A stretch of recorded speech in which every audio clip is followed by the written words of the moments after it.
Developing Our Math Minds is a series of conversations and resources about math that is intended to be a journey of growth for families over several weeks. Each week, Minds lead mathematician and product director Brandon Smith and content development manager Nina Wu will be talking about the adjustments families are making to learning at home and the opportunities this situation provides for changing our relationship with math.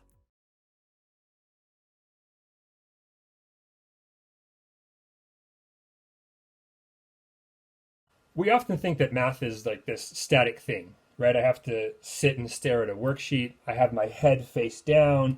I have to be in my own zone. I can't show my work with other people. We have a really strong image of what we think doing math looks like. And Right. I think a powerful conversation for us to have is what kind of freedoms people actually have to experience math in a more complete human way. Not that any one way is bad, but it's limited. Yeah, I think that's our big message and takeaway for this whole series of talks, and it's like often what we connect over is that we have this deep belief and knowing that math is so much more than what is typically thought of, like you said, on paper and pencil at a desk. It's not that anyone experiences bad, right? It's just if that's the only thing you get, it just Right. limits your view. So I know you're really into movement. You posted some math and dance videos. So I thought we would Sure. kind of chat a little bit about one really practical way to change how we experience math, and it's just don't always sit down and do math. Like, what does Yeah. that mean? What does that feel like? Yeah, I think we have this connection between our mind and our body. We don't realize it, I don't think, all the time, but our bodies are such an extension of our minds. And I think we can use our bodies to help us work through, even math ideas. Like I'm using my hands to talk right now to express my ideas and to try to like work through my ideas and communicate to you better. That's interesting, the gestures. I mean, when I talk or do something, almost never are my hands sitting underneath me trying to be perfectly still. But if you think of like Right. math class, if I'm teaching you a concept, oftentimes we want to say, hey, just be still and pay attention. And what you're saying is, having experienced both worlds so well, there's a Hmm. deeper connection in that if we could allow ourselves the freedom to explore learning through movement, whatever that looks like, there's some Yeah. really powerful implications. Yeah, I think it's an extra tool that I don't think we often naturally think to as a resource that we can bring into our learning or in the classroom or even in your home classroom now. Like when your typical day to day activities get stale or your student is stuck, another avenue for you to try is like activating it and physicalizing it. Like very basically, try drawing it. Pictures and drawings are like a small next level of physicalizing a math But you're idea. saying that this idea of incorporating movement, I Hmm. mean, recess is movement, PE is movement, those are good, but allowing our body and our mind to Hmm. co activate to be vehicles for learning, it doesn't have to be incredibly strenuous. So um, Yeah. that's interesting, like drawing a model for something where I have to take Hmm. the worksheet question, which typically doesn't offer me a model. Maybe I can play it Hmm. through in my brain. Maybe I don't really have it yet. And simply Yeah. asking your kid, well, just draw a picture of it. And that can be Yeah. enough of Hmm. incorporating a movement and changing it up. So I'm not just staring at, the same worksheet question. There's no reason to ask us to hold everything in our heads. We have the world around us to help us and activate it. Mm. And then when drawing doesn't work, when I was a teacher, I asked my students to stand up and act it out. And start using their bodies in that way. And that helped them with the comprehension issues of like what was going on behind this math. And sometimes it was like standing up and acting it out. Other times it would be just like using your hands to kind of like, I know in ST math, a lot of students will use their hands or their fists to act out that game upright Gigi. What it's sounding like is the role of physical movement, whether it's gestures like I'm doing now, whether it's drawing a picture. What it does is it allows the brain to process. It can also lower the working memory. In other words, if I'm just overwhelmed and I can't keep track of the model in my head and I'm trying to rotate something in my mind and I can't see it, let's just make it Mm-hmm. real, make it Yeah. tangible, and I can see the rotate happen. and that will lower the amount of work I have to keep it in my mind. And that's one of those important components when you learn something brand new. Like I'm thinking now of counting on our fingers. I think a lot of parents sometimes feel like you want kids to get away from that strategy.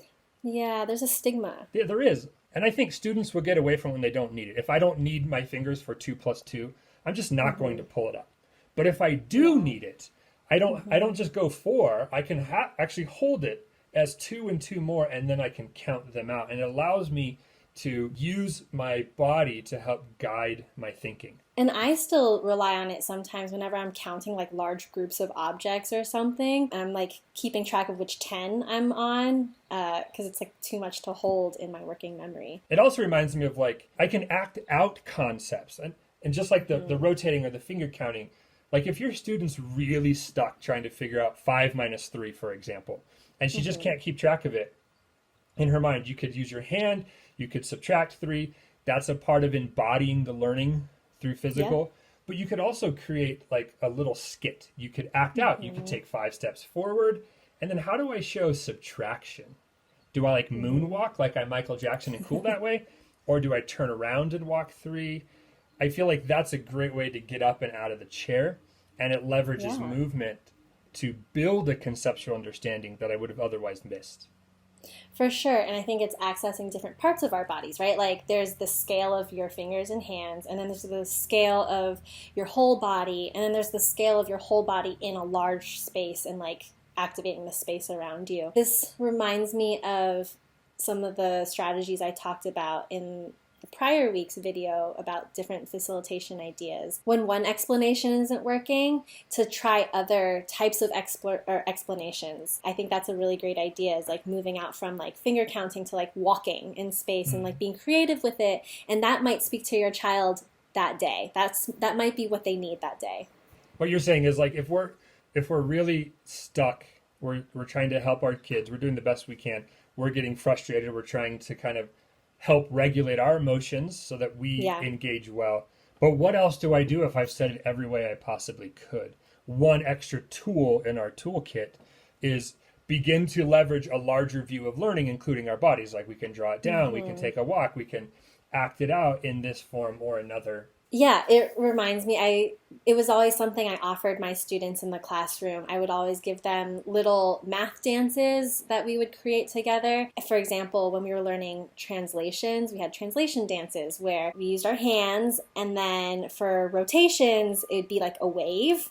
Like these are rotations, and then reflections are like this. It's like single ladies. And then translations would be slides. And so it's kind of like like a mime box or something. And that helped my students like memorize that or like embody and just like learn it and commit it to understanding better. And, you know, yes, they could memorize the definitions in a drawing, in words, but also now in movement. And I'd like to think that it has a more lasting effect with them to this day. Well, it creates like multiple sensations. So a lot of times learning not only connects to prior knowledge, it also likes multiple modalities. So you let's say you go out to dinner or to the movies, you can remember the seats and the popcorn and the movie and the multiple modalities. And so the physical body is just one of those that we almost always miss. Let's say that, you know, I have multiple kids. I'm having a hard time facilitating all of the kids, and I don't know all of these ways to bring movement out. I think even a really simple first step is just making sure that when your kids take breaks, they're not just sitting and playing a video game. Although that can be fine, there's also value, whether you're getting outside or you're just walking in and around the house, of taking these brain breaks but allowing the physical component to do that, like taking a 10-minute walk. That was essential in my classroom. Like every 10 minutes I could, sense that the kids were getting a little antsy, and we would just do a quick little like minute-long break, and then their focus would be like right back there. Just anything, just like reaching up, wiggling the fingers and toes, and then crouching down, and I had them do burpees, get some real energy out. Yeah. And that was fun for them. But then we could focus right again. But I think it's important to remember, like even as an adult, I can't sit still for more than, 15 minutes at a time. I have to get up and walk around and do chores around the house or something. But I think it's really cruel to ask kids to like sit down and focus for hours at a time. I don't think it's what we were built for as humans. And I think remembering back to like that connection to our bodies, like we are more than just brains that are there to like stagnantly take in information. We need new inputs, and like the vehicle in which we have to take in this information around the world is our bodies. Which is really amazing. And the complete transferability of a 10-minute walk. So it's not that we always think of like the goal of play and recess for kids to get out excess energy. And it's not just that. It's actually because our bodies aren't designed to just sit and stare and pay attention and not move like little robots forever. Right. And a lot of research says even like a short 10-minute walk, it doesn't have to be very strenuous. It's not about necessarily getting your heart rate way up or exercising to lose weight. You can take walks to help think. And that's going to be completely transferable to any subject or anything that your student is doing. Even if you're not exactly sure when or how to bring movement as a part of that conceptual learning process. Our bodies can help us unlock learning, whether it's like embodying a conceptual idea, like angles in our bodies, like my math dance video from the 90-degree ones. Yeah, the angle dances from another video. I want to see kids try that, by the way, and see how many they come up with. It's super fun. Without falling over. You can't fall over. That's the rule, right? Right.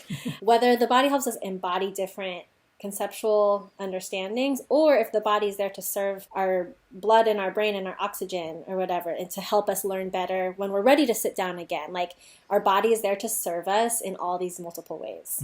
This all works because math and learning math, any subject really, is bigger than what we're used to. And if we can allow ourselves a little bit of that freedom, I think that goes a long way. We don't have to be high and esoteric as a parent to make good learning happen necessarily. Sometimes really practical steps can work. So I'm really excited because we're transitioning in this developing our MathMINDs series to bring more of these kinds of things to light, that math is bigger than what we think it is. Totally. Experiencing math is larger than what we typically expect. There's just so many more resources available to us than we realize. It can be items and materials around the house. It could be bringing in new people. It could just be our bodies, going out and changing the location. Math is just so much bigger. This to me feels like a very hopeful message. This is another tool in our toolkit that we can leverage. But again, it's not about figuring out exactly what's perfect, how to do this, that. We are people. We are learning.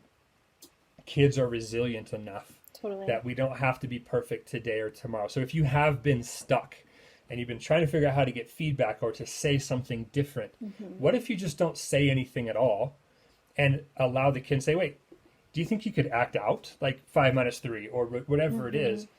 Put it back on them and have them think through the process. They're going to get out of their chair. They're going to change it up. They're going to be able to move, which is what kids are going to want to do. And that allows this really nice, just holistic human experience. Learning, it doesn't have to be isolated from the rest of what makes us people. I love that so much.